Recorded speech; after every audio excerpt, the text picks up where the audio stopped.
نبی علیہ السلام فرمایي ذمہوار دې زم جنت ته به دې زه بیاما صرف دا شپږ کارونه کوه او جنت ته به دې زه داخلوم. نبی علیہ السلام فرمایي ذمہوار دې زم. یو په هغې کې نبی علیہ الصلوۃ والسلام فرمایي اصدقوا اذا حدثتم، ماله به د دې خبرې ضمانت راکوي که نه چې کله هم خبرې کوي نو رښتیا به وایي. ما سره به دا وعده کوي. نبی علیہ السلام فرمایي ماله به د دې خبرې ضمانت راکوي چې خبرې کوم نو رښتیا به وایم، په خبرو کې به دروغ نه وایم. ځکه حدیث مبارک کې راځي وایي کله چې یو انسان دروغ وایي که نه نو د ده د خولې نه یو بدبویي شروع شي، د د خولې نه بدبویي شروع شي. نو د ده سره چې کومې دوه فرشتې دي په دې اوږو ناستې دي د دې انسان نیک اعمال او بد اعمال لیکي، وایي دا فرشتې د ده نه ډېرې لرې وتښتي، ډېر زیاتې لرې ته وتښتي. ځکه دا فرشته یو پاک مخلوق دی، دوی د بدبویۍ نه ډېر زیات نفرت کوي، د بدبویۍ نه دوی نفرت کوي. نو چې کله دا انسان دروغ شروع کړي د ده د خولې نه بدبویي شروع شي نو دا فرشتې ترې لرې وتښتي لاړې شي تې. نو چې کله دی دا دروغ بس کړي که نه نو دا فرشتې ورته خیرې کوي او راشي د دا دروغ ولیکي، دا عمل یې ولیکي او خیرې ورته کوي، وایي موږ ته دې دومره په دې بدبویۍ تکلیف راکړو.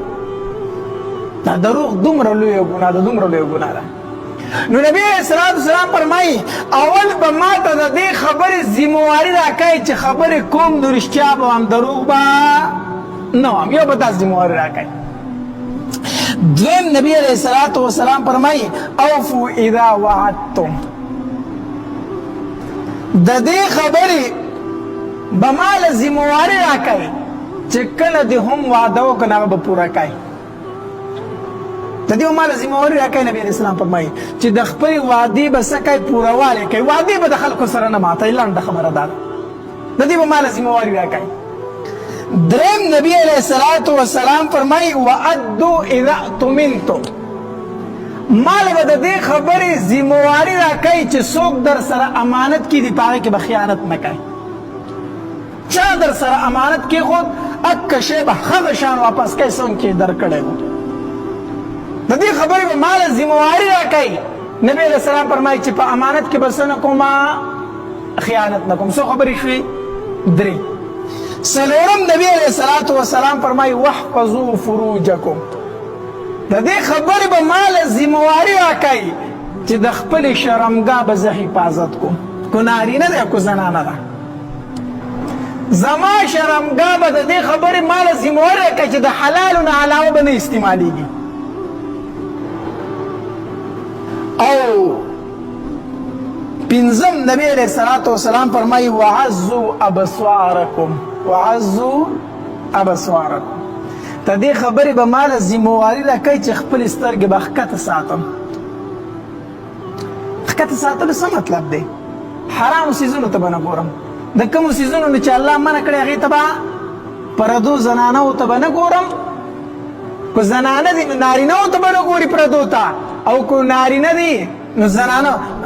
اوس اکثر نارینه خو دا کوي چې پردو زنانه ته نه ګوري، خو دا زنانه دا باک نه کوي، بورکې په مخونو راچولي اسمان ته به اوچت اوچت ګوري نارینهو ته.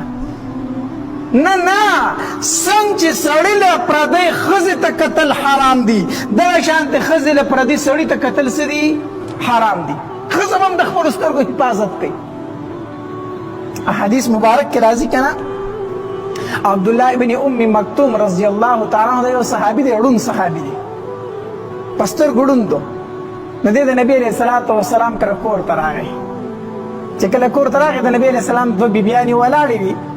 نو نبي علیہ الصلوۃ والسلام هغې ته وفرمایل احتجبا منه، د ده نه څه وکئ؟ پرده وکئ، د ده نه پرده وکئ، شا به سیټ ته شئ. هغه ورته وفرمایل وایي د الله پاکه پیغمبره دا خو ړوند دی، دا خو څه دی؟ دا خو ړوند صحابي دی، موږ خو نه یې نو ته به ورته د دین خبرې کوې، هغه به ستا نه د دین تپوسونه کوي، نو موږ به یې واورو که نه. ګوره بیبیانو څومره ښکلې خبره وکړه که نه. دی په سترګو ړوند دی، موږ خو نه یې ستا نه به د دین پوښتنې کوي، ته به یې جواب ورکړې، نو موږ به یې واورو، موږ به هم پوه شو. دا خبره چا وکړه؟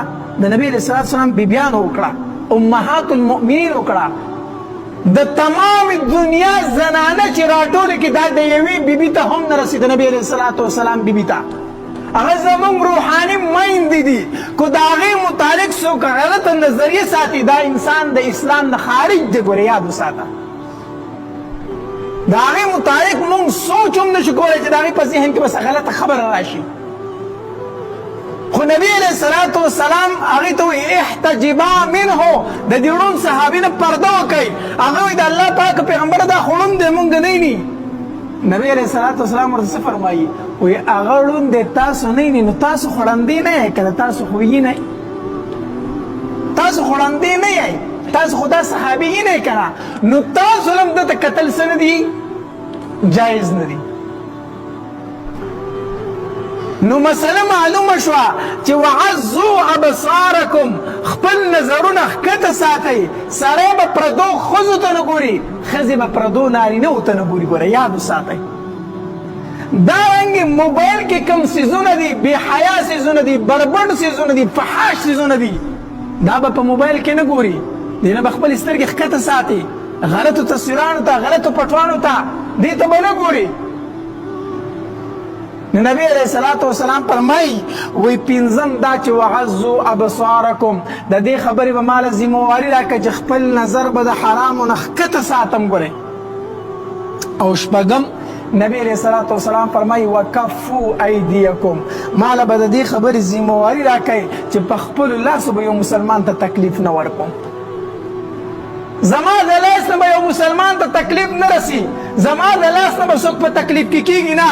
نبی علیه الصلاة والسلام فرمایي وایي د دې شپږو خبرو تاسو مال ضمانت راکئ او جنت ته په داخلولو خو زه ذمہوار یم. څومره اسانه خبره ده که نه؟ جنت ګټل مشکل دی، اسان کار دی، اسان کار.